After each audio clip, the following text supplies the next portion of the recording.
नमस्कार, mid prime में आप सभी का स्वागत है। अगले एक घंटे में हम बात करेंगे देश दुनिया की बड़ी खबरों की। बताएंगे आपको प्रधानमंत्री नरेंद्र मोदी की सिंगापुर यात्रा का दूसरा दिन किस तरह से दोनों देशों के संबंधों के लिए नए अध्याय को जोड़ रहा है, क्योंकि भारत और सिंगापुर की दोस्ती अब रणनीतिक साझेदारी में बदल चुकी है। और देखेंगे इस दिन दूसरे दिन में जो समझौते हुए हैं भारत और सिंगापुर के बीच में, वो किस तरह से दोनों देशों के आर्थिक संबंधों को भी मजबूत करेगा, भविष्य के लिए नई एक तरह से अवसरों को पैदा करेगा। इस पर होगी हमारी चर्चा भी विशेष मेहमानों से। इसी के साथ बात होगी दिल्ली में सुप्रीम कोर्ट में इस समय दिल्ली के मुख्यमंत्री अरविंद केजरीवाल की जमानत को लेकर बहस जारी है, इस पर भी अपडेट आपको देंगे। इसी के साथ होंगी देश दुनिया की बड़ी खबरें, लेकिन आइए शुरुआत करेंगे सबसे पहले खास खबरों के साथ। दिल्ली में हुए अंतर्राष्ट्रीय सौर महोत्सव में प्रधानमंत्री नरेंद्र मोदी ने दिया वीडियो संदेश। अंतर्राष्ट्रीय सौर गठबंधन को दी बधाई, कहा पृथ्वी को एक बेहतर ग्रह बनाने में मिलेगी मदद। ग्रीन फ्यूचर के लिए प्रतिबद्ध है भारत।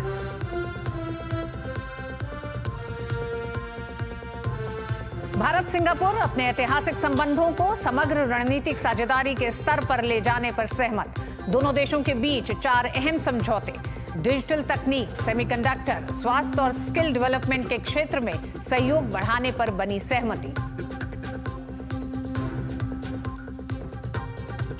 सिंगापुर दौरे पर प्रधानमंत्री नरेंद्र मोदी ने अपने समकक्ष लॉरेंस वोंग के साथ की पहली द्विपक्षीय मुलाकात। पीएम मोदी ने सिंगापुर को बताया विकासशील देशों के लिए प्रेरणा। एडवांस इलेक्ट्रॉनिक मैन्युफैक्चरिंग फैसिलिटीज का किया दौरा।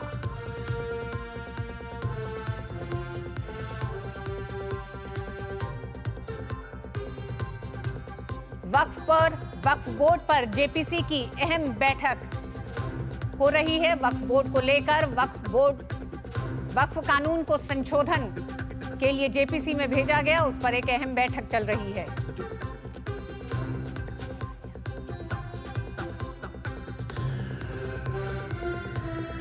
सुप्रीम कोर्ट में चल रही है दिल्ली के मुख्यमंत्री अरविंद केजरीवाल की जमानत पर बहस।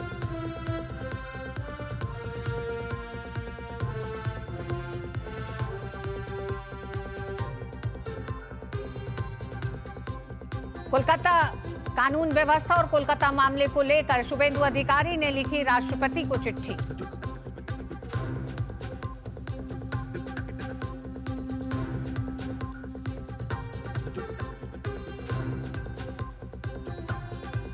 जम्मू कश्मीर और हरियाणा के चुनावों के बाद 5 अक्टूबर को एग्जिट पोल पर चुनाव आयोग ने अभी रोक लगा दिया है।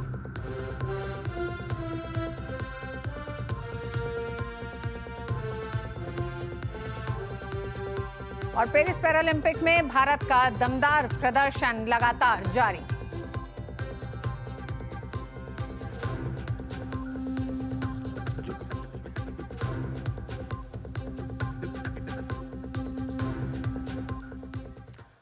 और भारत में पहला अंतर्राष्ट्रीय सोलर महोत्सव की शुरुआत हो चुकी है। प्रधानमंत्री नरेंद्र मोदी ने अपने संबोधन में बताया कि किस तरह से ग्रीन एनर्जी को लेकर आज देश दुनिया को एकजुट होने की जरूरत है और भविष्य के लिए एक पूरे रोड मैप के तौर पर भी प्रधानमंत्री ने अपने संबोधन में कई ऐसी बड़ी बातों को रखा। आइए सुनते हैं प्रधानमंत्री ने इस मौके पर क्या कहा।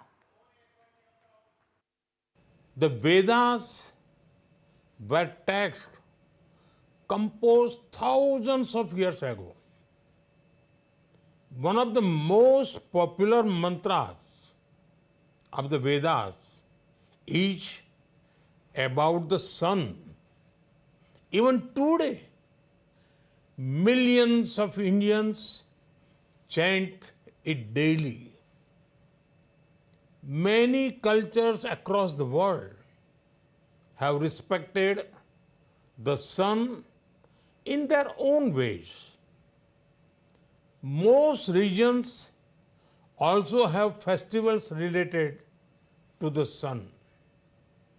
This International Solar Festival brings the whole world together to celebrate the sun's impact. This is a festival that will help us build a better planet. In such a short time, the membership of ISA has reached a milestone of 100 countries. Additionally, 19 more countries are ratifying the framework agreement for attaining full membership. The growth of this organization is important for the vision of one world, one sun, one grid. Friends, in the past few years, India has taken many massive strides in green energy.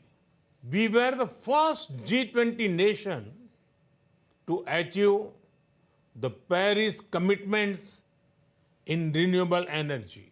The remarkable growth of solar energy is key reason in making this possible. तो दिल्ली के भारत मंडपम में शुरू हुआ अंतर्राष्ट्रीय solar महोत्सव। और आइए अब बात करते हैं प्रधानमंत्री की बेहद अहम सिंगापुर यात्रा से जुड़ी खबरों पर। भारत और सिंगापुर अपने ऐतिहासिक संबंधों को समग्र रणनीतिक साझेदारी के स्तर पर ले जाने पर सहमत हुए हैं। दोनों देशों के बीच 4 समझौता ज्ञापन पर हस्ताक्षर हुए हैं। भारत की ओर से विदेश मंत्री डॉक्टर एस जयशंकर और उनके समकक्ष विवियन बालाकृष्णन ने ज्ञापन का आदान प्रदान किया, जिसमें दोनों देशों के बीच डिजिटल और इलेक्ट्रॉनिक एंड इंफॉर्मेशन, शिक्षा एवं कौशल विकास व उद्यमिता, स्वास्थ्य, व्यापार व उद्योग एवं इलेक्ट्रॉनिक एंड इंफॉर्मेशन मंत्रालयों के बीच सहयोग पर सहमति बनी है। प्रधानमंत्री नरेंद्र मोदी ने अपने सिंगापुर समकक्ष लॉरेंस वोंग से मुलाकात की।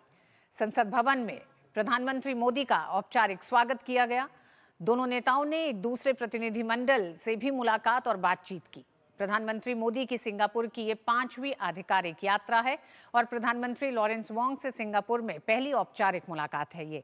प्रधानमंत्री मोदी ने सिंगापुर को विकासशील देशों के लिए एक प्रेरणा बताया। वहीं दोनों देशों के बीच राउंड टेबल मंत्री स्तर को हर एक क्षेत्र में सहयोग बढ़ाने वाला बताया।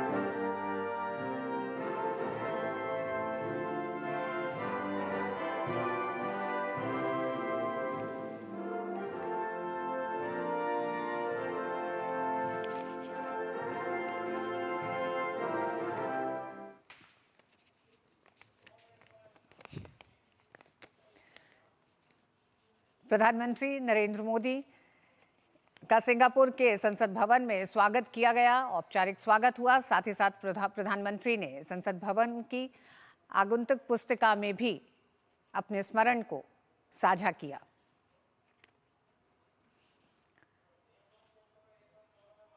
प्रधानमंत्री नरेंद्र मोदी और प्रधानमंत्री वोंग के साथ प्रतिनिधिमंडल स्तर की वार्ता भी हुई और दोनों देशों के बीच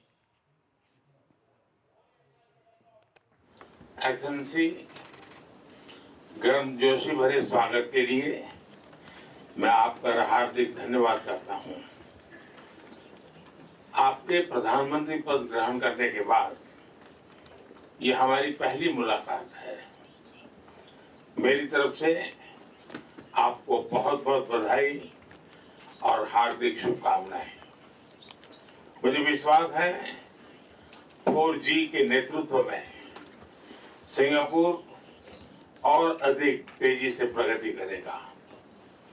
एक्सेलेंसी, सिंगापुर केवल एक पार्टनर देश नहीं है।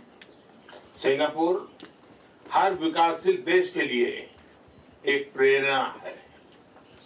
हम भी भारत में अनेकों सिंगापुर बनाना चाहते हैं और मुझे खुशी है कि हम इस दिशा में मिलकर प्रयास कर रहे हैं। हमारे बीच जो मिनिस्टरियल राउंड टेबल बनी है वो एक पाथ ब्रेकिंग मैकेनिज्म है। Skilling, digitalization, mobility, advance manufacturing जैसे सेमीकंडक्टर और एआई, हेल्थ केयर, सस्टेनेबिलिटी और साइबर सिक्योरिटी जैसे क्षेत्रों में सहयोग की दिशा में ये इनिशिएटिव की पहचान बन गई है।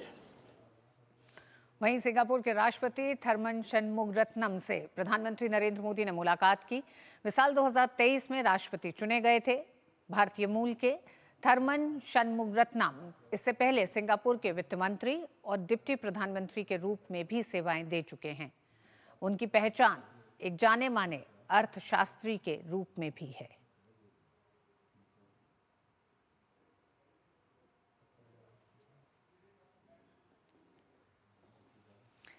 प्रधानमंत्री नरेंद्र मोदी ने सिंगापुर के राष्ट्रपति से मुलाकात की।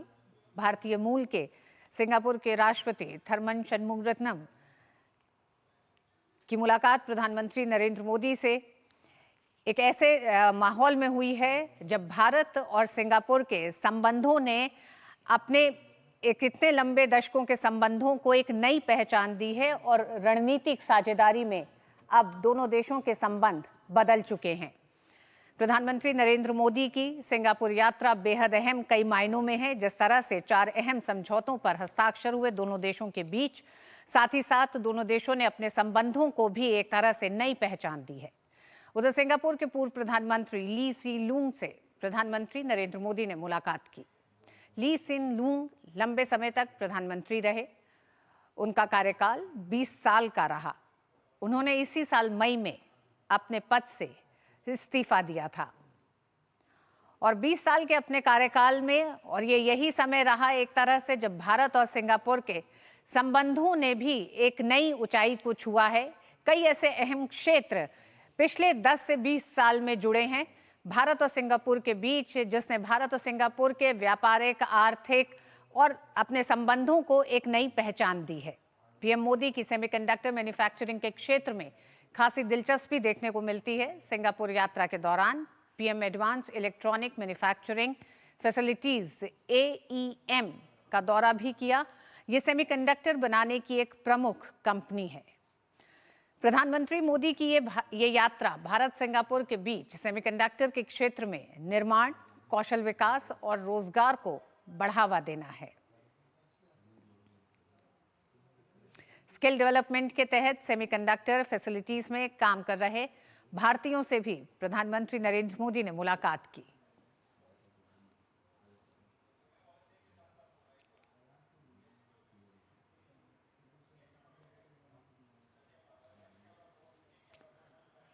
और भारत और सिंगापुर के संबंधों पर और चर्चा करने के लिए हमारे साथ हमारे विशेष मेहमान जुड़ गए हैं। Professor Sanjay Bhardwaj, school of international studies, JNU। Professor साहब, आपको बहुत बहुत स्वागत है। प्रोफेसर साहब, सबसे पहले तो शुरुआत इसी से करना चाहेंगे।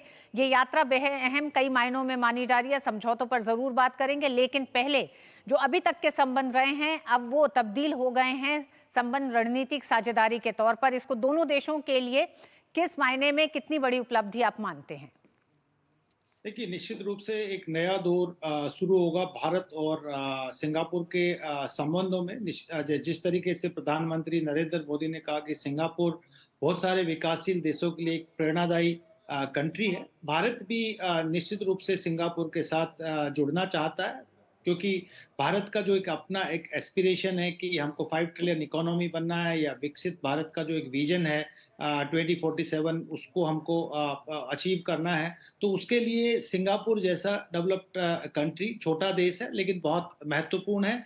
खासकर जो 4 क्षेत्र हैं जो भारत अपनी एक्ट ईस्ट पॉलिसी के माध्यम से उनके साथ जुड़ने का प्रयास कर रहा था, सभी साउथ ईस्ट एशियन कंट्रीज के साथ में, उसमें सिंगापुर भी है।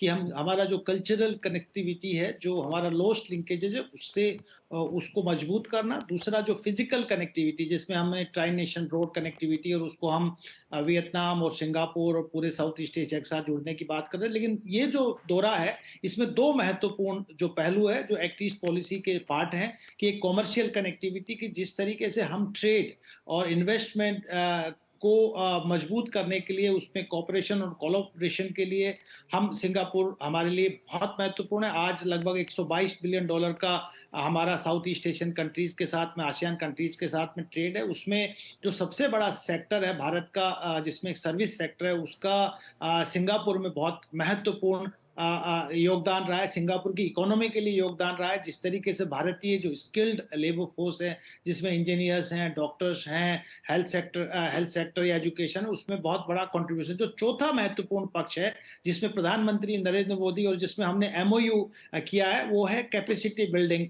जो कैपेसिटी भारत का सबसे बड़ा जो एक अभी हम गैप हमको महसूस हो रहा है कि हमको एक कैपेसिटी बिल्डअप करना है, और उसके लिए जो हमने समझौते किए हैं, खासकर जिस तरीके से प्रधानमंत्री Narendra Modi AEM holding limited semiconductor company में विजिट किया, वहां भारतीयों से मिले, तो निश्चित रूप से हम देख रहे हैं कि जो एक स्ट्रॉन्ग सप्लाई चेन है, जो एक स्ट्रॉन्ग मैन्युफैक्चरिंग हब बनता जा रहा है सिंगापुर, उसमें भारत कैसे सहयोग कर सकता है और भारत को कैसे कोलैबोरेट कर सकता है। क्योंकि सिंगापुर के पास दो महत्वपूर्ण पक्ष नहीं है कि एक तो बहुत बड़ा एरिया नहीं है, भारत एक बहुत बड़ा स्पेस सिंगापुर को प्रोवाइड करा सकता है। दूसरा, सिंगापुर के पास लेबर का प्रॉब्लम है, जो स्किल्ड लेबर फोर्स, तो भारत एक बहुत बड़ा एक फैक्ट्री है स्किल्ड लेबर फोर्स के लिए, तो ये कॉम्प्लीमेंट एक दूसरे को करेंगे। दूसरे जो सेक्टर हैं जिसमें डिजिटलाइजेशन की बात कर रहे हैं, या आप ये नॉलेज जो डिवाइड है जो कंट्रीज के बीच में, तो कोलैबोरेशन और शेयरिंग के माध्यम से, हम नॉलेज शेयरिंग के माध्यम से एक दूसरे की इकोनॉमी को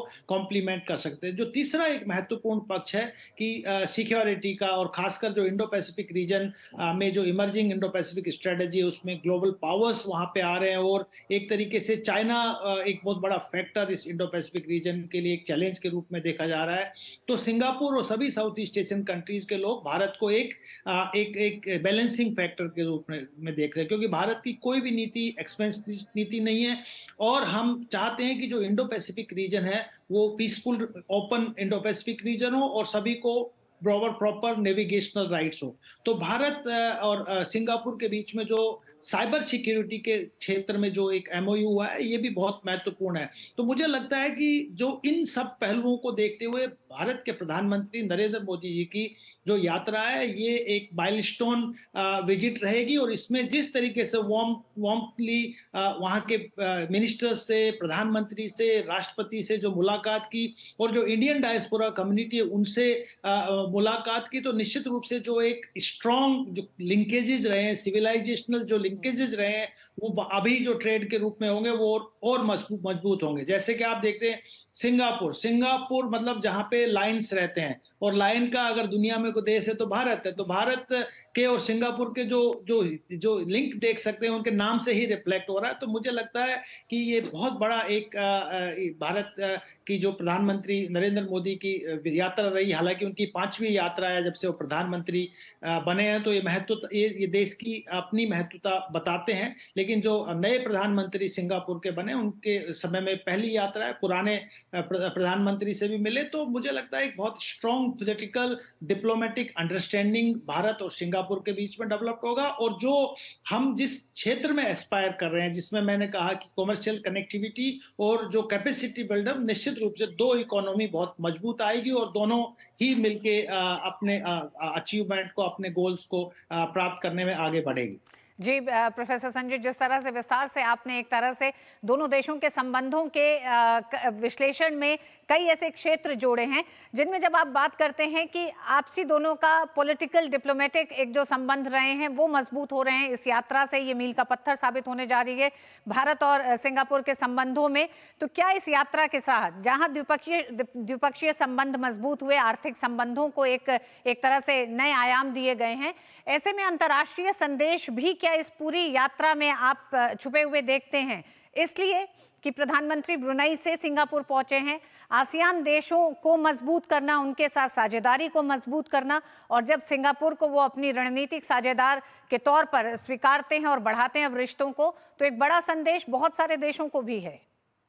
निश्चित रूप से आपने बिल्कुल सही कहा। जो हमारा जो ट्रांस रीजनल कनेक्टिविटी का जो एक एक स्कोप है और जो एक प्रोजेक्ट्स हमारे चल रहे हैं, निश्चित रूप से ये विजिट एक रीजनल जो एशिया में इमर्जिंग इकोनॉमीज हैं, जो सिग्निफिकेंट इकोनॉमीज हैं, उनके बीच में अगर जुड़ाव होता है तो निश्चित रूप से ये ग्लोबल डिप्लोमेसी में एक दूसरे का सहायक होगा। एक पक्ष में और कहना सामने लाना चाहूंगा कि देखिए भारत प्रधानमंत्री नरेंद्र मोदी के नेतृत्व में एक बहुत बड़ा एक मिशन चलाया हुआ है कि clean energy, clean technology, green energy. और उसमें हमने जैसे इंटरनेशनल सोलर अलायंस की बात कही है, या हमारा जो विजन है कि 50% तक हम बाय 2030 हम क्लीन एनर्जी और क्लीन टेक्नोलॉजी की तरफ हम ट्रांसफर हो जाएंगे।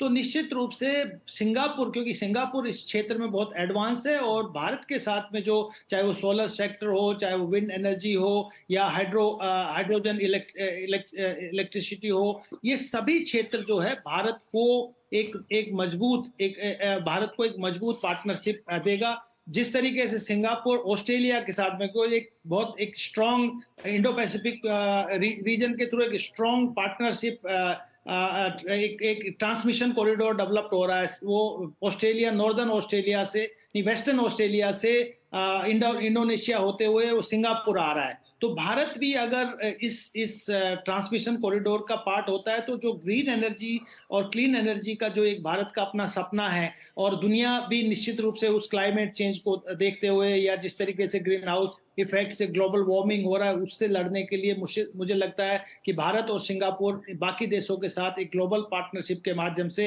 इस एक बहुत बड़े जो ग्लोबल कॉमन्स है, जो कंसर्न है सबका, जो क्लाइमेट जस्टिस की बात कर रहे हैं, उसमें हम एक कदम आगे बढ़ेंगे। तो ये बात मान के चलिए कि भारत निश्चित रूप से एक लो अबाइडिंग कंट्री होते हुए एक पीसफुल डायलॉग और कोऑपरेशन के माध्यम से दुनिया को आगे बढ़ता देखना चाहता है। तो जिस तरीके से इंडो पैसिफिक स्ट्रेटजी डेवलप हो रही है और उसमें जैसे भारत ने अभी क्वाड का भी मेंबर है, तो क्वाड निश्चित रूप से Australia, Japan, India and America जिस तरीके से आए हैं, तो उसमें उसको खाली मिलिट्री इंस्टीट्यूशंस के रूप में भारत नहीं देखता।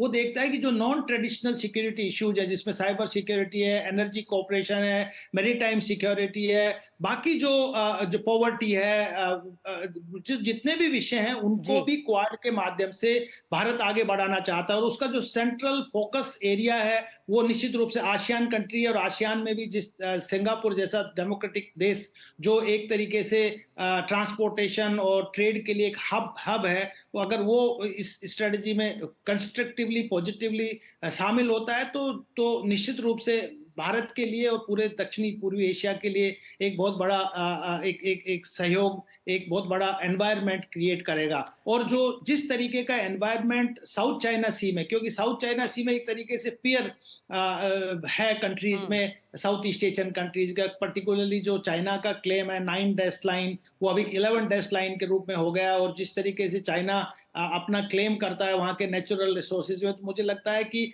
बाकी साउथ ईस्ट एशियन कंट्रीज को भी इस मुद्दे को लेके कॉन्फिडेंस आएगा और भारत आगे एक स्ट्रॉन्ग पार्टनरशिप के माध्यम से आगे बढ़ने का प्रयास करेगा। जी बिल्कुल प्रोफेसर संजय, जिस तरह से आपने बताया है, हिंद प्रशांत क्षेत्र या फिर दक्षिण चीन सागर, ये दोनों ऐसे क्षेत्र हैं जिनको लेकर, या भारत जिस तरह से इसको लेकर अपनी रणनीतियां बना रहा है और वैश्विक रणनीति में भारत की जो भागीदारी है उसे देखते हुए सिंगापुर से संबंध बेहद अहम दिखते हैं। लेकिन ये इस पूरे दौरे में जहां एक संदेश हुआ है तो दूसरी तरफ द्विपक्षीय संबंधों को और मजबूत करना। आपने रिन्यूएबल एनर्जी की बात की, रिन्यूएबल एनर्जी में सिंगापुर की उपलब्धियां हम सब जानते हैं। ऐसे में जब प्रधानमंत्री नरेंद्र मोदी, ऐसे दिन जब भारत में आज इंटरनेशनल सोलर फेस्टिवल की शुरुआत हो रही है, प्रधानमंत्री ये कहते हैं कि हम भारत में कई सिंगापुर बनाना चाहते हैं, तो इसका आशय क्या है? मतलब किन किन क्षेत्रों में हम सिंगापुर की उपलब्धियों को आने वाले समय में भारत में देखेंगे अपनाते हुए और उनको एक तरह से सफल होते हुए? देखिए, एक और पहलू है इसमें, निश्चित रूप से ये भी एक जो clean energy, clean technology, green energy, मैं जिसकी बात कर रहा हूँ, उसी के साथ साथ एक जो आपने बहुत बड़ा महत्वपूर्ण पक्ष उठाया कि हिंद महासागर की सिक्योरिटी भारत के लिए और सिंगापुर दोनों के लिए बहुत महत्वपूर्ण, पर्टिकुलरली जो बड़ा एक ट्रेड होता है भारत का, लगभग आज के दिन 67 to 70% ट्रेड जो होता है वो हिंद महासागर से होते हुए मलक्का स्टेट होते हुए साउथ ईस्ट एशियन कंट्रीज में जाता है। वहीं पर जो बाकी देश हैं, चाहे जापान है, चाहे चाइना है, ये भी जो सारा ट्रेड होता है, चाइना का लगभग 85% एनर्जी ट्रेड मलक्का स्ट्रेट, और भारत का एक strong naval military base Andaman Nicobar वहां पे मौजूद है। तो ये एक बहुत बड़ा एक सिक्योरिटी एक अम्ब्रेला भारत सभी देशों के लिए प्रोवाइड कराएगा, being in Andaman Nicobar island. तो ये एक पहलू हुआ। लेकिन जो दूसरे पहलू है कि जो भारत निश्चित रूप से एक स्ट्रॉन्ग ट्रेड एंड पार्टनर बनना,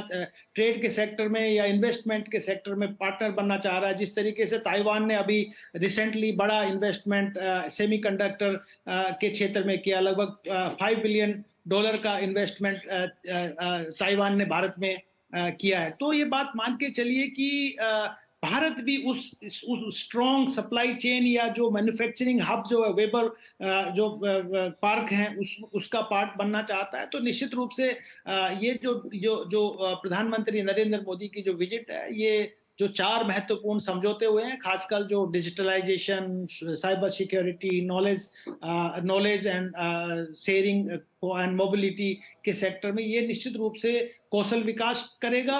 ये निश्चित रूप से जो दोनों देशों के बीच में जो टेक्नोलॉजी के क्षेत्र में है कोऑपरेशन और कोलैबोरेशन को आगे बढ़ाएगा। और इसमें भारत एक स्ट्रॉन्ग आईटी सॉल्यूशन प्रोवाइड कराता है, वो भी सिंगापुर के लिए महत्वपूर्ण होगा।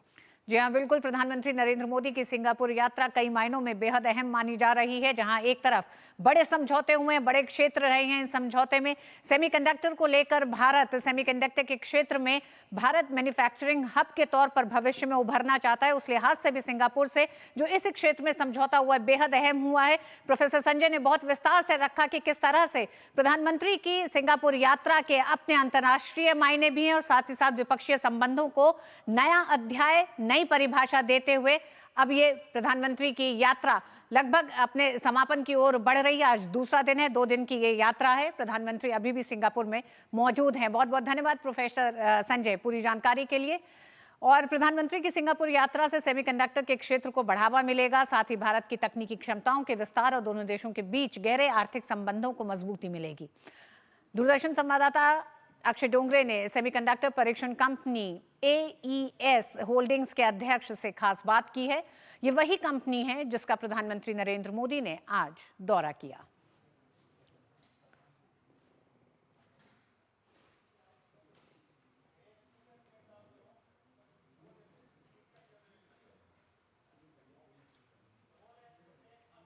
The Prime Minister of India is visiting Singapore, and one of the key highlight of this visit is going to be technology of semiconductors. In fact, we are at the AM Holdings, and we have the chairperson with us. Sir, thank you so much for speaking with us. How do you see the future as far as the relation between the two countries are concerned, and the role that semiconductors can play? Well, if you look at the Indian diaspora across the world, it's very clear to see that the leaders in semiconductors are there. How we can collaborate, obviously this change in a way that impacts Moore's Law and advanced packaging creates opportunity for both nations. Prime Minister Modi's visit here is very apt because that signals that symbiotic relationship where it starts with the business relationship, the investments, so all stakeholders have to benefit in these relationships. So you are part of the semiconductor industry in Singapore. How is the industry looking at the India's push as far as the ambitions to become a manufacturing hub? Well, it's absolutely the right push. There are 2 ways, and I call it 2 types of investments you got to make. One is the journey that Singapore took in terms of first getting into electronics manufacturing, assembly, making sure that the electronics demand is local in terms of its production, and then bringing the chips in from a logistics supply chain perspective. At the same time, building up the infrastructure for more advanced semiconductor manufacturing, which requires clean power, water, and then of course the ecosystem of chemical producers as well. So that will take time. Then there's the human capital development, right? So there has to be the technicians, the supervisors, the people who understand how to problem solve from a process improvement perspective and continuous improvement. That all needs to be built up in scale as well. In the last few decades that we have seen, there have been only limited countries that have been seen as the manufacturing hubs. और जिस तरह से AEM holdings के chairman ने कहा कि यह समझौता दोनों देशों के व्यापारिक संबंधों को मजबूत करेगा, और अब से थोड़ी देर पहले ही पीएम मोदी ने सिंगापुर के पूर्व प्रधानमंत्री गो चोक टोंग से मुलाकात की।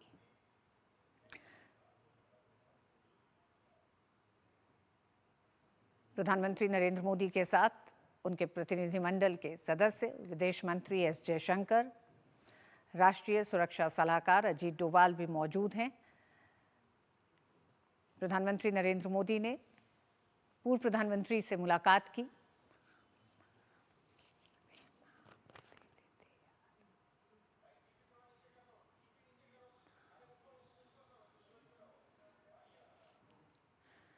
प्रधानमंत्री नरेंद्र मोदी ने सिंगापुर के पूर्व प्रधानमंत्री गो चोक टोंग से मुलाकात की।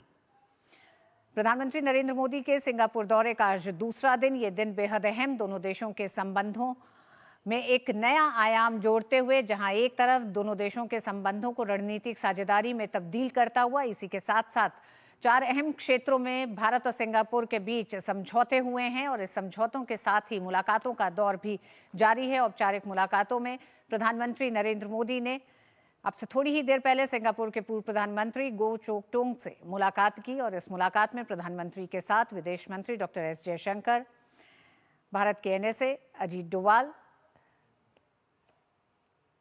प्रधानमंत्री नरेंद्र मोदी अपने प्रतिनिधिमंडल के साथ प्रधानमंत्री गो चोक टोंग से मुलाकात की। पूर्व प्रधानमंत्री गो चोक टोंग से प्रधानमंत्री की ये मुलाकात अहम है दोनों देशों के संबंधों को लेकर, क्योंकि आज जिस तरह से भारत और सिंगापुर के संबंधों को एक नई पहचान दी गई है, रणनीतिक साझेदारी के तौर पर बदला गया है, ये उन तमाम एक तरह से कार्यरत प्रधानमंत्रियों के दौर को भी बताता है, जो दोनों देशों के संबंधों को आज इस स्तर तक लेके आए हैं कि जहां दोस्ती के साथ साथ रणनीतिक साझेदारी के साथ तमाम ऐसे वैश्विक मुद्दे हैं, चाहे वो हिंद प्रशांत क्षेत्र की रणनीति तैयार करने में हो, या फिर ग्लोबल प्लेयर्स के तौर पर भी आसियान देशों से भारत के संबंधों के मजबूत होने को अगर हम देखें तो प्रधानमंत्री का सिंगापुर दौरा बेहद अहम है। इन मुलाकातों के अपने मायने हैं। भारत और सिंगापुर के संबंध सिर्फ कूटनीतिक रणनीतिक नहीं है, बल्कि एक सांस्कृतिक संबंध रहे हैं, और लंबे सांस्कृतिक संबंध रहे हैं, जिसका कारण है कि people to people connect Singapore और भारत के बीच में बेहद अहम रहा है। और इसी को ध्यान में रखते हुए जिस तरह से प्रधानमंत्री नरेंद्र मोदी ने अपने 2 दिनों के दौरे में आज जिस तरह से मुलाकातों का दौर रहा है, उसमें ये एक बेहद महत्वपूर्ण पहलू दोनों देशों के संबंधों का सामने आता है।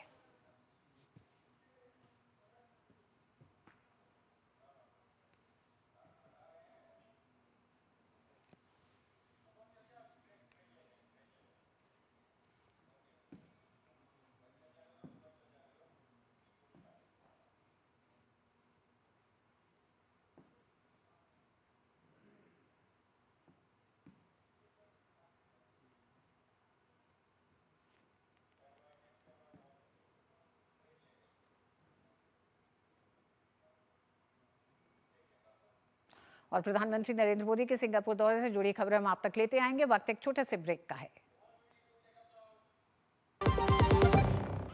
छोटे किसानों की शक्ति, कोऑपरेटिव की शक्ति और भारतीय नस्ले पशुओं की शक्ति मिलकर एक अलग ही ताकत बनती है। इस ताकत को बढ़ाने और डेयरी के विकास में जुड़े पशुपालकों, तकनीशियनों व डेयरी सहकारी समितियों को प्रोत्साहित करने के उद्देश्य से पशुपालन एवं डेयरी विभाग दे रहा है राष्ट्रीय गोपाल रत्न पुरस्कार, जिसमें इस बार से पूर्वोत्तर क्षेत्र को भी शामिल किया जा रहा है। आवेदन के लिए awards.gov.in पर जाएं या अपने नजदीकी कॉमन सर्विस सेंटर, पशु चिकित्सालय या पशुपालन और डेयरी विभाग से संपर्क करें। आवेदन 15 सितंबर 2024 तक। सुरक्षा की गारंटी हर चीज में जरूरी है, चाहे वो मुश्किल स्टंट हो या अच्छी फसल। इसलिए ले आइए IIL के ट्रैक्टर ब्रांड का शिनबार, जो देता है सुंडी और ट्रिप से सुरक्षा की गारंटी। बात जब पीढ़ियों के लिए बनने वाले घर की हो, तो जिम्मेदारी बड़ी हो जाती है। गैलेंट समझता है ये जिम्मेदारी। अब डबल एम रिब्स के साथ गैलेंट एडवांस TMT रीबार, निर्माण का रियल हीरो। वक्फ संशोधन विधेयक 2024 पर विस्तार से विचार करने के लिए बनाई गई जेपीसी की बैठक संसद भवन परिसर में शुरू हो गई है। बैठक से पहले मीडिया से बात करते हुए जेपीसी के चेयरमैन जगदम्बिका पाल ने बताया कि सरकार ने इस विधेयक को जेपीसी के पास भेजा है, इसलिए हमारा उद्देश्य ये है कि एक ऐसा बिल लेकर आएं जो वक्फ के उद्देश्यों को साकार करते हुए गरीबों, महिलाओं और बच्चों के स्वास्थ्य एवं शिक्षा के लिए फायदेमंद हो। जॉइंट पार्लियामेंट्री कमेटी जो वक्फ अमेंडमेंट 2024 को सरकार ने रेफ़र किया है जेपीसी के लिए, उस पे आज जेपीसी की महत्वपूर्ण बैठक है, जिस पे हमने मिनिस्ट्री ऑफ अर्बन डेवलपमेंट, शहरी मंत्रालय, और ministry of railways, ministry of surface transport, क्योंकि बहुत सी ऐसी जगह हैं जहाँ से वक्फ की जहाँ है वहाँ पे रेलवे का या गवर्नमेंट प्रॉपर्टीज का है, तो उस पर आज प्रेजेंटेशन के लिए 3 महत्वपूर्ण मंत्रालयों को हमने बुलाया है। सरकार ने अगर जेपीसी को रेफ़र किया है तो हमारा उद्देश्य ये है कि एक ऐसा बिल लेकर के आएँ जो वक्फ का जो पर्पज है, चाहे रिलीजियस हो, चाहे पॉयस हो, चाहे चैरिटेबल हो, उसका गरीबों को, अल्पसंख्यकों को, महिलाओं को, खवातीन को, बच्चों को एजुकेशन हेल्थ के लिए मिल सके।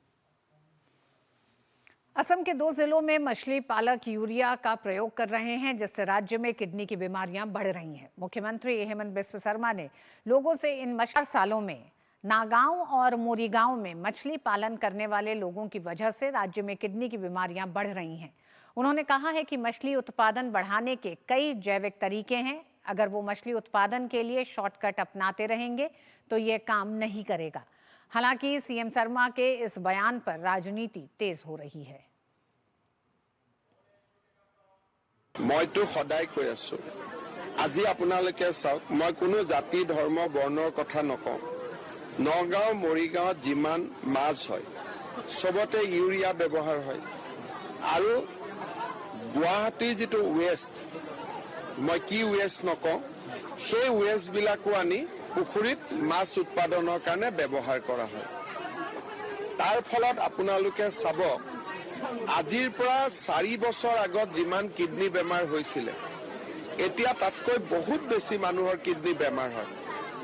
গতিকে যেতিয়ালৈকে খাদ্য আমি সুৰক্ষিত কৰিব নোৱাৰো, মাছৰ উৎপাদন বঢ়াৰ কাৰণে আন বহুত অৰ্গেনিক নিয়ম আছে, কিন্তু যদি শৰ্টকাটত যায় তেতিয়াহ'লেতো কাম নহ'ব। এই কথাবোৰ মই কোৱা নহয়, বিভিন্ন টিভি ইণ্টাৰভিউত এই খেতিয়কসকলে কৈছে যে আমি ইউৰিয়া ব্যৱহাৰ কৰোঁ। এটা খেতিত ইউৰিয়া দিলে গছ পাব, গছে খাদ্য উৎপাদন কৰিব। এটা তাত পুৰা সাইন্টিফিকেলি বুজোৱা আছে যে কিমান ইউৰিয়া হ'ব, কিমান নাইট্ৰজেন হ'ব, পুৰা এটা ভাগ কৰা আছে। এটা মাছত পোনে পোনে ইউৰিয়াটো দি দিয়ে, মানুহৰ কিডনী বেমাৰ হয়। সেইকাৰণে মই উজনি অসমৰ ৰাইজকো কৈছো, যদি নপঠাই ভাল কথা, সুযোগটো ল'ব লাগে, বজাৰখন এই সুযোগতে ল'ব লাগে, আৰু কাজিয়া কৰি নহয় যে আমাৰ মাছটো স্বাস্থ্যৰ উপযোগী, তেতিয়া মানুহে 2 টকা বেছিও দিব। महाराष्ट्र के सिंधुदुर्ग जिले के राजकोट किले में छत्रपति शिवाजी महाराज की मूर्ति क्षतिग्रस्त के मामले में सिंधुदुर्ग पुलिस ने मूर्तिकार जयदीप आप्टे को गिरफ्तार कर लिया है। आप्टे को ठाणे से सिंधुदुर्ग ले जाया गया है। सिंधुदुर्ग पुलिस के मुताबिक आज आप्टे को सक्षम अदालत में पेश किया जाएगा। आपको बता दें कि घटना के 2 हफ्ते बाद बुधवार रात जगदीप आप्टे को पुलिस ने कल्याण से हिरासत में लिया। जगदीप आप्टे यहां अपने परिवार से मिलने आए थे। गौरतलब है कि छत्रपति शिवाजी महाराज की मूर्ति गिरने के मामले में पुलिस जयदीप आप्टे को खोज रही थी।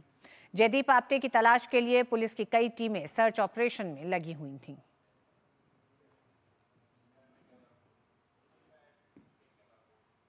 और अब बात करेंगे शराब घोटाले में आरोपी अरविंद केजरीवाल से जुड़े सीबीआई केस की, जिनकी याचिका पर सुप्रीम कोर्ट में आज सुनवाई चल रही है। अभिषेक मनु सिंघवी उनके वकील हैं।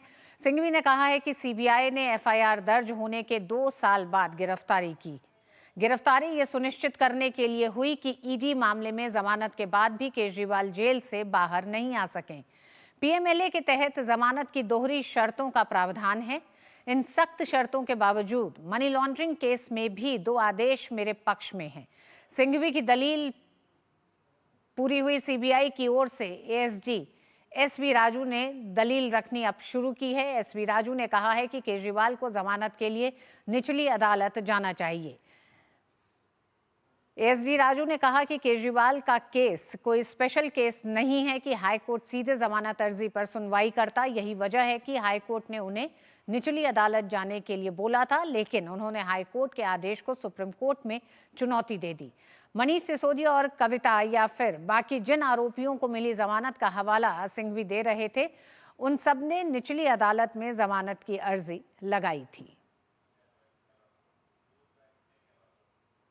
तो केजरीवाल की जमानत को लेकर सुप्रीम कोर्ट में अभी भी बहस जारी है। उधर पश्चिम बंगाल विधानसभा में नेता प्रतिपक्ष शुभेंदु अधिकारी ने राष्ट्रपति द्रौपदी मुर्मू को एक पत्र लिखा है और ये पत्र शुभेंदु अधिकारी ने केंद्रीय गृह मंत्री को भी लिखा है और उनसे कोलकाता के पुलिस आयुक्त विनीत गोयल को प्रतिष्ठित राष्ट्रपति पुलिस पदक और पुलिस पदक को वापस लेने की मांग की है। ये चिट्ठी आरजी कर मेडिकल कॉलेज कोलकाता के रेजिडेंट डॉक्टर के रेप और मर्डर केस की जांच के दौरान उनके दयनीय और शर्मनाक आचरण के संबंध में, माफ करिएगा, उनके निंदनीय और शर्मनाक आचरण के संबंध में लिखी गई है। चिट्ठी में लिखा है कि 14 अगस्त 2024 की रात को आरजी कर मेडिकल कॉलेज और अस्पताल में हुई बर्बरता के दौरान भौतिक साक्ष्यों को नष्ट करने और जानबूझकर निष्क्रियता में उनकी मिलीभगत को मीडिया में अच्छी तरह से दिखाया गया।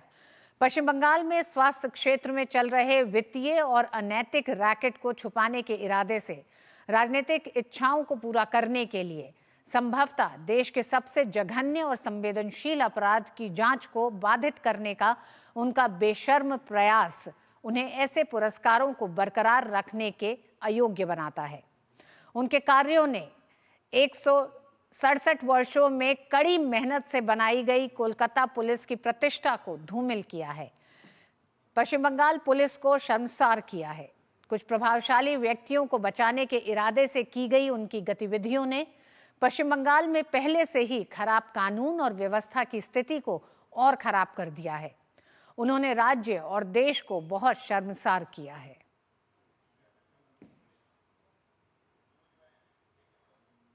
और मिड डे प्राइम में खबरें भी जारी हैं, लेकिन वक्त एक छोटे से ब्रेक का।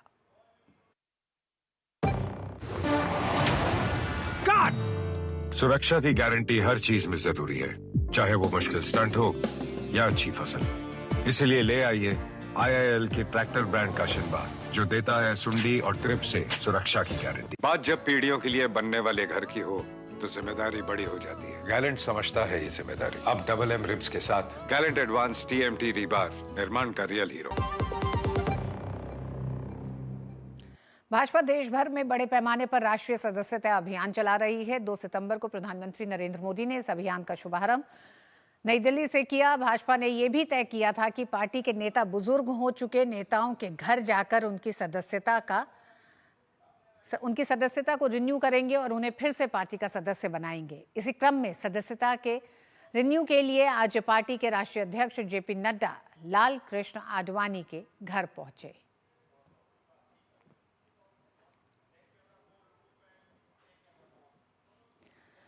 और आइए बात करते हैं जम्मू कश्मीर और हरियाणा में होने वाले विधानसभा चुनाव से जुड़ी खबरों की।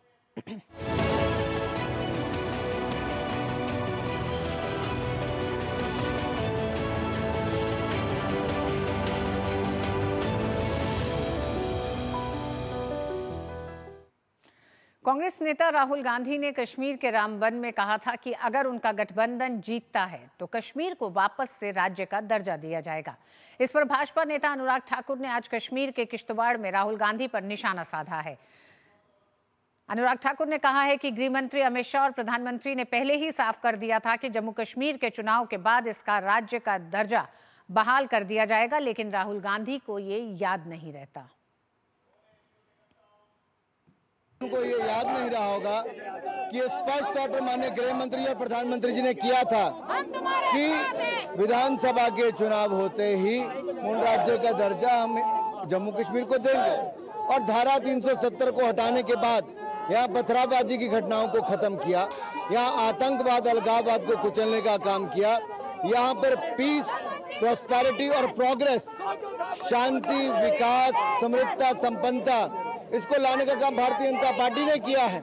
यहाँ की जनता में खुशी है तभी तो राहुल गांधी जी और प्रियंका गांधी जी यहाँ आकर बर्फ के गोलों के साथ खेल सकते हैं। जम्मू कश्मीर में कांग्रेस के जिला अध्यक्ष साहिल फारूक ने पार्टी के खिलाफ बगावत कर दी है। साहिल ने गांदरबल विधानसभा क्षेत्र से नेशनल कॉन्फ्रेंस के उपाध्यक्ष उमर अब्दुल्ला के खिलाफ निर्दलीय उम्मीदवार के रूप में नामांकन दाखिल किया है। साहिल ने आरोप लगाया है कि गांदरबल के हितों को बार बार बाहरी लोगों के लिए बलिदान किया गया है और इस बार स्थानीय युवाओं ने बाहरी उम्मीदवारों को नकारने का फैसला किया है। ये कदम कांग्रेस और नेशनल कॉन्फ्रेंस के बीच हुए चुनाव पूर्व गठबंधन के खिलाफ है। साहिल की इस बगावत से दोनों पार्टियों के बीच बने गठबंधन पर असर पड़ सकता है। आपको बता दें कि जम्मू कश्मीर में आगामी विधानसभा चुनाव में नेशनल कॉन्फ्रेंस 52 और कांग्रेस 31 सीटों पर चुनाव लड़ने वाली है। उधर हरियाणा विधानसभा चुनाव के लिए आज से सभी दलों के उम्मीदवार अपना नामांकन दाखिल कर सकते हैं। ये प्रक्रिया 12 सितंबर तक जारी रहेगी। निर्वाचन आयोग द्वारा जारी नए चुनाव कार्यक्रम के तहत अब राज्य में 1 अक्टूबर की बजाय 5 अक्टूबर को मतदान होगा और 8 अक्टूबर को मतों की गिनती के बाद परिणाम घोषित किया जाएगा। बता दें कि हरियाणा विधानसभा की 90 सीटों के लिए एक ही चरण में मतदान होगा। हरियाणा विधानसभा का कार्यकाल 3 नवंबर को समाप्त होने वाला है।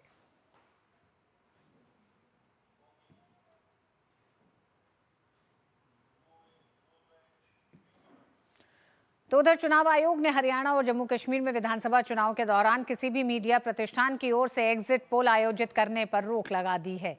ये प्रतिबंध भारतीय जनप्रतिनिधित्व अधिनियम 1951 की धारा 126A के तहत लगाया गया है।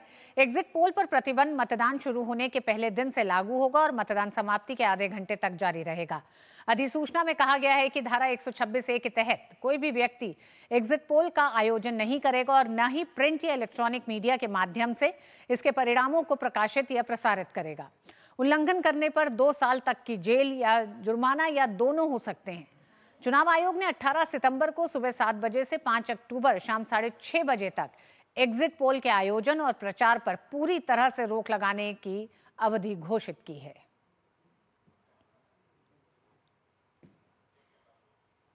2025 में उत्तर प्रदेश के प्रयागराज में दिव्य और भव्य कुंभ मेला आयोजित होगा। इस सिलसिले में देश भर में कुंभ कॉन्क्लेव आयोजित किए जा रहे हैं।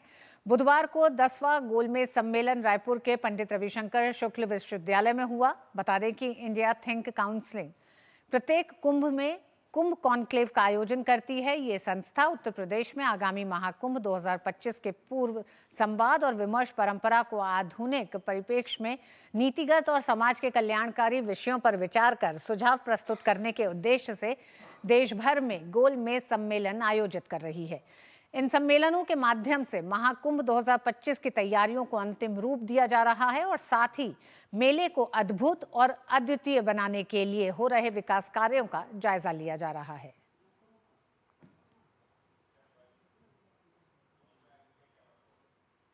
तेलंगाना के भद्राद्री कोठागुडेम जिले में आज पुलिस ने मुठभेड़ में 6 माओवादियों को ढेर कर दिया है।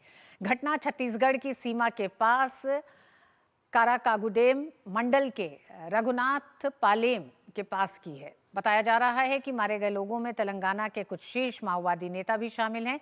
ये मुठभेड़ जंगल क्षेत्र में उस समय हुई जब पुलिस दल तलाशी अभियान में आगे बढ़ रही थी। हालांकि मुठभेड़ के दौरान 2 पुलिसकर्मी भी गोली लगने से घायल हो गए हैं। पुलिस ने बताया कि पिछले 10 से 15 वर्षों के सतत प्रयासों के कारण तेलंगाना में वामपंथी उग्रवाद पूरी तरह से समाप्त हो गया है, लेकिन छत्तीसगढ़ और महाराष्ट्र जैसे पड़ोसी राज्यों की सीमा से लगे क्षेत्रों में अभी भी माओवादी हैं।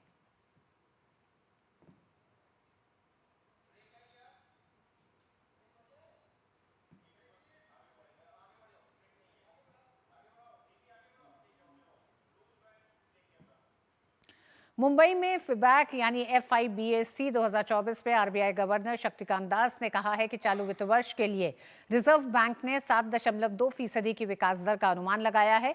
IMF ने भारत के लिए अपने विकास अनुमान को संशोधित कर 7% पर रखा है और विश्व बैंक ने भी वित्त वर्ष 2024-25 के लिए भारत के विकास पूर्वानुमान को 7% तक बढ़ा दिया है। For the current financial year, the Reserve Bank has projected a growth rate of 7.2%.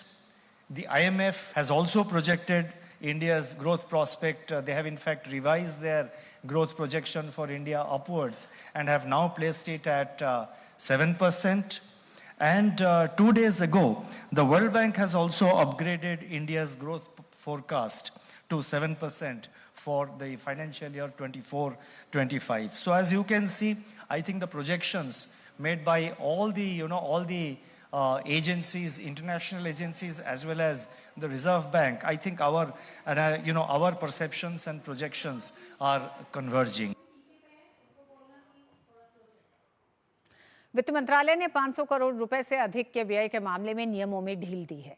इस पहल का मकसद पूंजीगत खर्च में तेजी लाना है। वित्त मंत्री निर्मला सीतारमण ने 2024-25 के बजट में पूंजीगत व्यय अनुमान को 11.1% बढ़ाकर रिकॉर्ड 11.11 लाख करोड़ रुपए करने का प्रस्ताव रखा है। इससे सरकारी खर्च को बढ़ावा मिलेगा। मंत्रालय के अनुसार सभी योजना व्यय और गैर योजना व्यय मंत्रालयों द्वारा तैयार दिशा निर्देशों को अनुरूप होने चाहिए। और मिड डे प्राइम में आइए आगे बढ़ते हैं और देखते हैं खेल जगत से जुड़ी कुछ बड़ी खबरें जो पेरिस ओलंपिक से आ रही हैं, और उसके लिए सीधे हमारे साथ जुड़ रही हैं हमारी साथी सुचित्रा। जी सुचित्रा, क्या खबरें पेरिस ओलंपिक से? शुक्रिया ऋतु। तो पेरिस पैरालंपिक में भारत का जो शानदार प्रदर्शन है वो लगातार जारी है। बात कर लेते हैं क्लब थ्रो की। पुरुषों के क्लब थ्रो F51 में भारतीय खिलाड़ियों ने शानदार प्रदर्शन करते हुए स्वर्ण और रजत पदक पर कब्जा जमाया। भारत के धर्मवीर ने 34.92 मीटर के थ्रो के साथ पहला स्थान प्राप्त करते हुए स्वर्ण पदक अपने नाम किया। वहीं भारत के ही प्रणव सूरमा ने अपने पहले ही प्रयास में 34.59 मीटर के थ्रो के साथ रजत पदक हासिल किया। मीडिया के माध्यम से भी सभी शिक्षकों को बधाई दी। प्रधानमंत्री ने एक्स पर अपने संदेश में कहा कि शिक्षक दिवस की हार्दिक शुभकामनाएं। ये अवसर युवा मस्तिष्क को आकार देने वाले सभी शिक्षकों के प्रति आभार व्यक्त करने का है। डॉक्टर राधाकृष्णन को उनकी जयंती पर श्रद्धांजलि।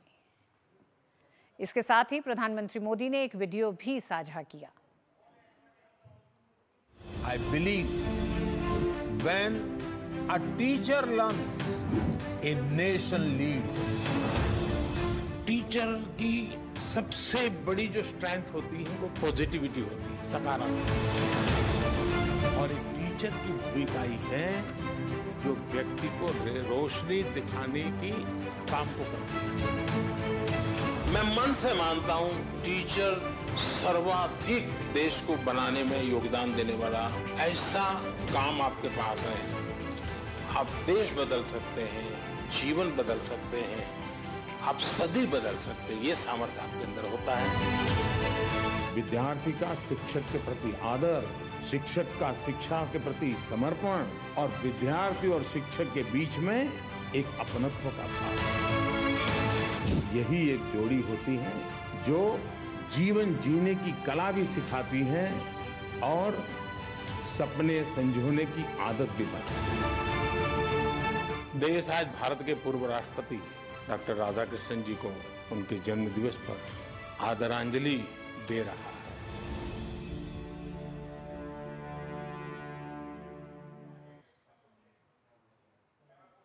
और आइए सीधे आपको लिए चलते हैं सिंगापुर, जहां पर इस समय विदेश मंत्रालय प्रेस कॉन्फ्रेंस कर रहा है। Good afternoon, friends.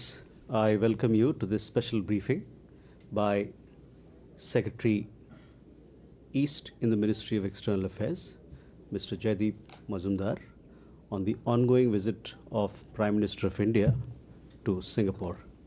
We also have on stage with us Mr. Ashish Sinha, Joint Secretary in the Ministry of External Affairs, who has the charge of Singapore. With that, I invite Secretary East to make his initial remarks on the visit. Sir, over to you. Very good afternoon to you. As you are aware, Prime Minister Shri Narendra Modi is paying an official visit to Singapore at the invitation of His Excellency Prime Minister Lawrence Wong. He is here in Singapore after a very successful visit to Brunei as well.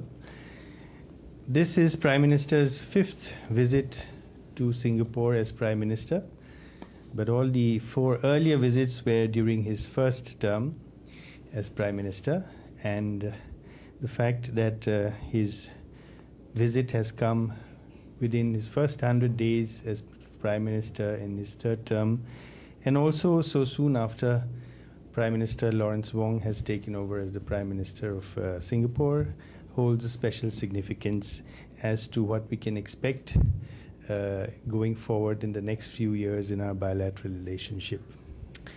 Yesterday, Prime Minister was received warmly at the airport by Minister for Home Affairs and Law, His Excellency Mr. K. Shanmugam.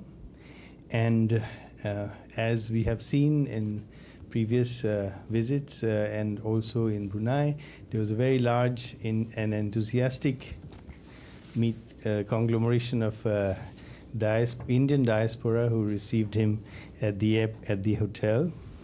And in the evening yesterday, His Excellency Prime Minister Lawrence Wong, in a very special gesture, hosted a private dinner for our Prime Minister. Today, he was accorded a ceremonial welcome at Parliament House, followed by official talks, and they discussed and reviewed cooperation in a very wide range of subjects, including trade and investment, defense and security, fintech and digital economy, green corridors and sustainability, food security, advanced manufacturing, including semiconductors, connectivity, health, and resilient supply chains. 4 MOUs were exchanged, and these are in cooperation in semiconductor ecosystem, in digital technologies, in skill development and education, and in healthcare. The next stage in our bilateral relations has been set by the India-Singapore Ministerial Roundtable that met recently and which identified 6 pillars of our futuristic cooperation, and the above 4 MOUs address 4 of those 6 pillars. It is fair to say that with this, India and Singapore relations have been made future ready. And accordingly, both Prime Ministers decided to elevate the relationship to a comprehensive strategic partnership. To boost trade and investment, Prime Minister also announced the setting up of an Invest India office in Singapore, which will be a hand-holding office for investors from Singapore in many diverse areas of interest identified in the 6 pillars above. Apart from bilateral relations over talks spanning yesterday and today, both leaders exchanged views on regional and global issues, including India's Act East policy and the centrality of ASEAN in this policy. Other engagements were a call on President, His Excellency Tharman Shanmugaratnam today afternoon. A lunch was hosted by Senior Minister and former Prime Minister, Mr. Lee Hsien Loong, and there was also a meeting with Emeritus Senior Minister and former Prime Minister, Mr. Goh Chok Tong. Over their long and distinguished careers, all 3 leaders have contributed enormously to what is the India-Singapore bilateral relations today. Prime Minister also visited AEM, which is a leading Singapore company in the semiconductor space and in electronics. There, he was briefed about AEM's role in global semiconductor value chain, its operations and plans for India, and given our efforts to develop our own semiconductor manufacturing ecosystem and to match Singapore's strengths in this area, there were a number of other senior company leaders who were present, as well as those involved in skilling and skill upgradation in this sector. At the facility, the 2 Prime Ministers also interacted with a group of interns, both from India and Singapore, who had undergone skill training as part of bilateral programs. The Indian interns were from the Odisha World Skill Center, and the Singaporean students were receiving skilling exposure in India under the India Ready program. Prime Minister also invited the semiconductor-related CEOs present today to the Semicon India exhibition and conference, which is being held from 11th to 13th of September. After this press conference, Prime Minister will also be meeting a galaxy of CEOs of different leading Singaporean companies, and these include such companies as Temasek, GIC, DBS, Singapore Airlines, and at least 15 other such companies. They all have substantial investments in India and are looking to scale up their presence. Looking at the fast unfolding opportunities in India, this is an opportune time, we believe, for these CEOs to have a first-hand understanding from India's Prime Minister as to what is being offered by India, its political stability, its policy predictability, and the freshly oriented, reform-oriented economic agenda.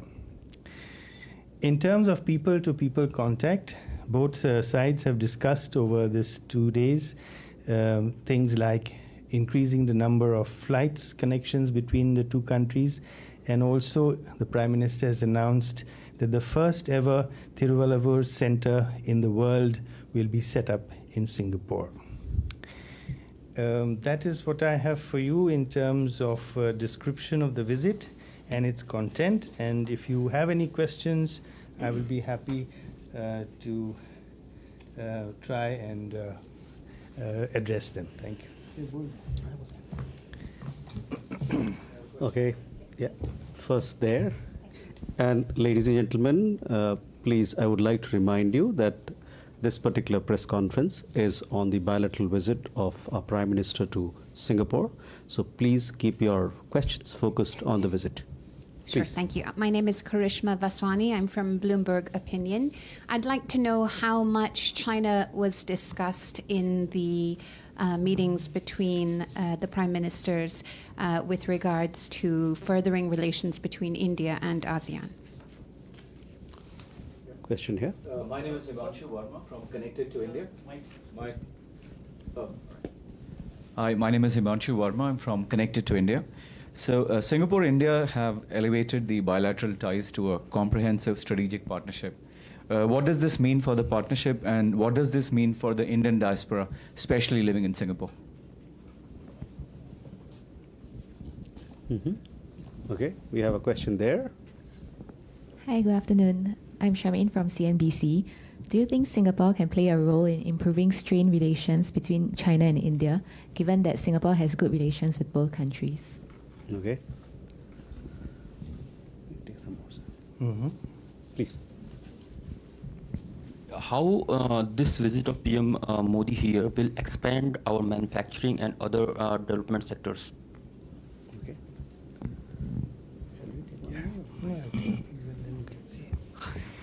Okay, thank you for those questions. I must say that the discussions between the leadership of Singapore and our Prime Minister focused on how India and ASEAN, and with Singapore as one of our most important partners in ASEAN, can play in making this an Asian century. And there is so much that we have in common. We are two of the fastest growing regions in the world. We have huge populations between us. We have young populations, which is also so important. And for both of us, peace is very important for us to grow and for us to grow together. Free and open commerce, free sea lines of communication and overflight, these are issues that are important for both us and for Singapore.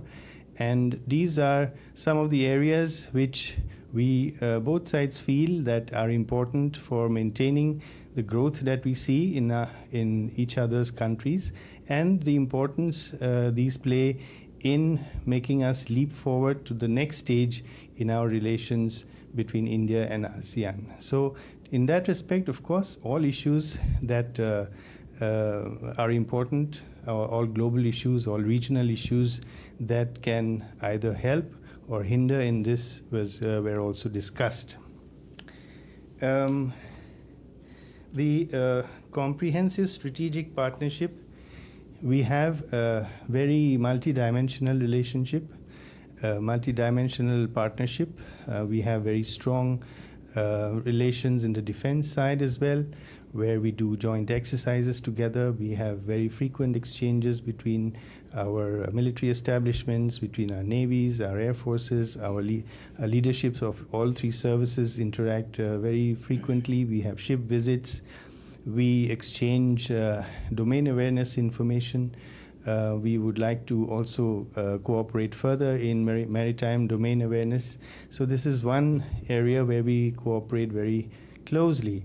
And the other, of course, is in all the areas of economy, trade and investment. Singapore is our biggest foreign investor since 2020. Since 2000, Singapore has invested nearly $160 billion in India.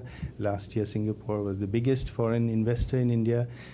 We are going into the next stage of sustainable technologies, renewable energy, advanced manufacturing such as semiconductors, and also in health and in skilling. So these are all areas where we have great complementarities. We complement each other and we need each other in order to develop further. So I would say the question was how it affects the diaspora. I think the diaspora is also a great bridge between us, and therefore you see it in the business environment here. You see it in the leadership here. You see the warmth that is there across the leadership. So I would say that Singapore has also been a safe, secure place for Indians and people of Indian origin to grow and prosper. So the more we get closer together, I think it will only benefit them.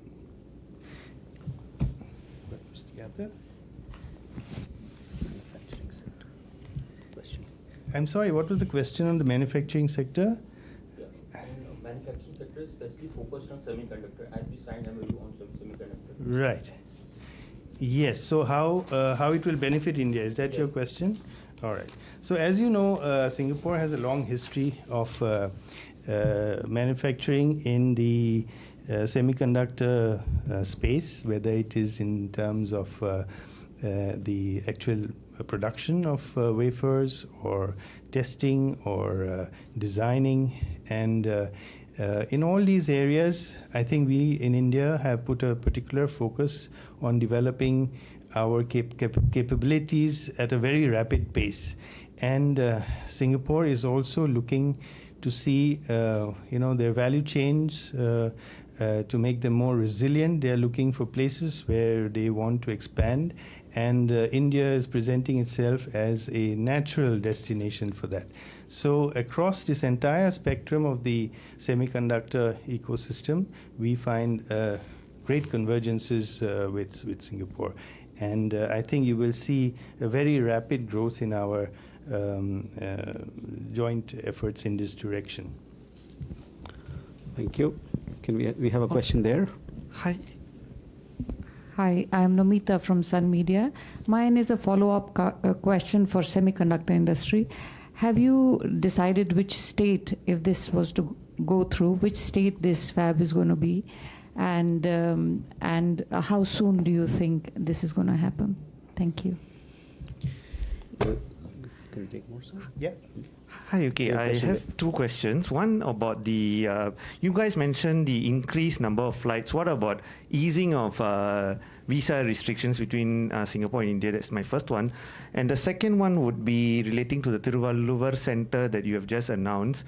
May I know which are the organizations or who is partnering in this, and what's the timeline like for this project? Thanks.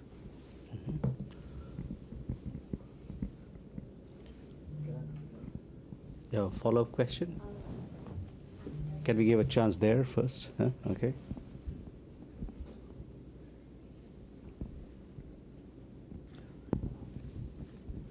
Good evening. Gurdeep Singh from PTI. This new level of partnership, and where is Sika standing within that? You see, on semiconductors, manufacturing semiconductors is one thing, but putting it into another component or larger components is another manufacturing process, and which most of the time Singapore depends on exporting chips to China. How are you going to put the end products of this semiconductor in the final product for the global market? Yeah, so let me take these Another two. semiconductor-related question. Okay. Secretary, if I may ask that, Sure. you could answer. Thank you. You know, to what my colleague here said. So if you look at Singapore, despite its size, we've got in design, we've got MediaTek, Realtek. In assembly, packing, and we've got ASE Group. All these different semiconductor companies are already doing really well. So what is the lesson which India has learned from Singapore's prowess in the semiconductor sector? And if you could also elaborate some specific points that how will things move on from here? Can I ask a question in West India also, or should I ask it? Just a related question again on, you were talking about setting up an office of Invest India. Who would be heading that? Would that be a bureaucratic position, or will that be a management position? Could you expand on that? Okay. One more? Okay. Let me get. Yeah, well, since yours is the second round questions, I will finish these and then we will come back to you. All right. Which state? As you know, the government has recently announced 12 cities which will be industrial cities.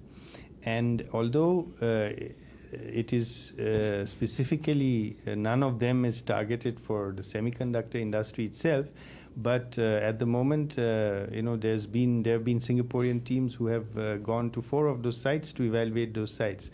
So that gives you an idea of how attractive it is for them, and also how quick off the block they are, that they have already gone and surveyed these places. So none of them have actually been identified as the place that they will start their new operations in. But as you know, already Gujarat has a semiconductor facility coming up, so has a SAM. There will be other modes as well. Now, regarding visa restrictions, of course, issues affecting professionals working in Singapore is something that we discuss with the Singaporean side, and they are also very receptive, and they have expressed their willingness to look at how to address some of the issues, whether it is about recognition of institutions or in terms of dependence and things like that, so to make things easier. So the government of Singapore is keen to address any issues that professionals from India have here. Regarding the Thiruvallavur Center, I don't have a timeline, but I can tell you that the government is very keen to do it at the earliest. Sika. So it's a measure of the success of Sika that we are here today, you know, with Singapore being the largest trading partner in ASEAN, the 6th largest in the world, the largest foreign investor into India. So I would say that Sika has been a great success for both sides.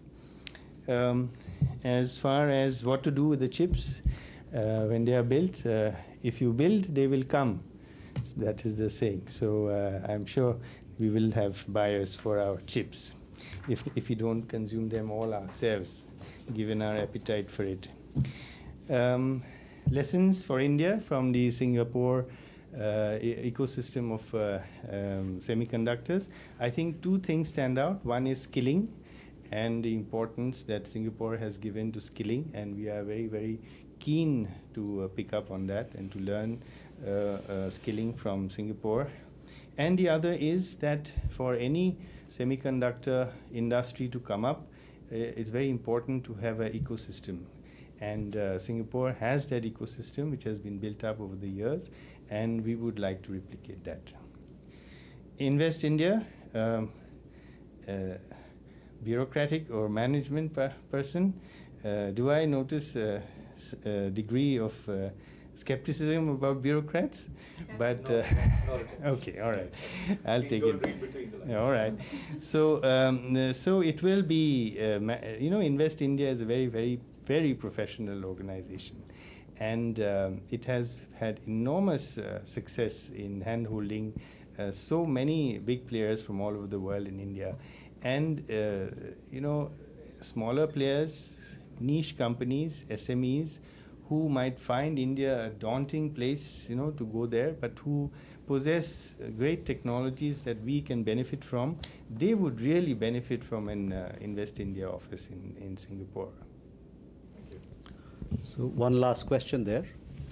Hi, thank you so much for letting me ask this. So this is a follow-up to my China question. It was a clarification on something that you said with regards to maritime cooperation. How likely are, joint activities between Singapore and India in places like the South China Sea? Were those things sort of discussed? And is India considering helping out members of the Quad with regards to the increasing Chinese aggressiveness in the South China Sea? And then a question about Amravati, whether Singapore has expressed interest on if Mr. Modi asked them to return to the project at Mr. Naidu's behest. Thank you. Let me just say that firstly, as I said before, peace, stability, and open commerce are important things for both India and Singapore, and therefore these subjects do come up in our discussions amongst our leaders. So naturally, these would have been discussed. I will not go into greater specifics than that. Let me leave it at that. These are important issues for both Singapore and India, and they are very important for the region, we believe. And as I said before, for an Asian century, I think the growth of ASEAN, the countries of the ASEAN, and India's partnership with ASEAN is very important, and we believe that's so. And that is basically what Prime Minister Shri Narendra Modi ji's vision is for the region, and that is why he enunciated his Act East policy and his vision for the Indo-Pacific Oceans Initiative, and that is why, as you see in the first 100 days of his office, he has invited both the Prime Ministers of Vietnam and Malaysia to India. Our President has gone to Timor-Leste, to Fiji, and to New Zealand, and Prime Minister himself has visited Brunei and Singapore. So this will give you an idea of the importance that we place in the region. Yes, the Amravati question. I don't believe it was discussed. It did not come up. Sorry. Thank you. Air travel question I asked earlier.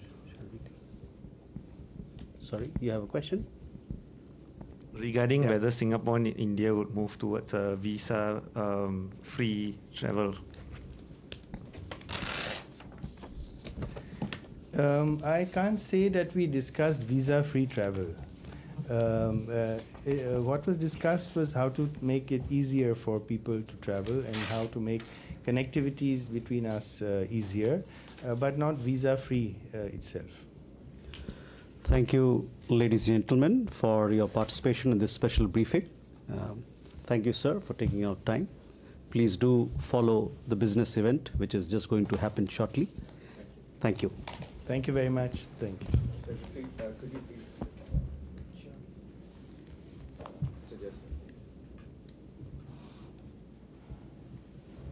Thank you. तो विदेश मंत्रालय की बहुत ही महत्वपूर्ण press conference, जिसमें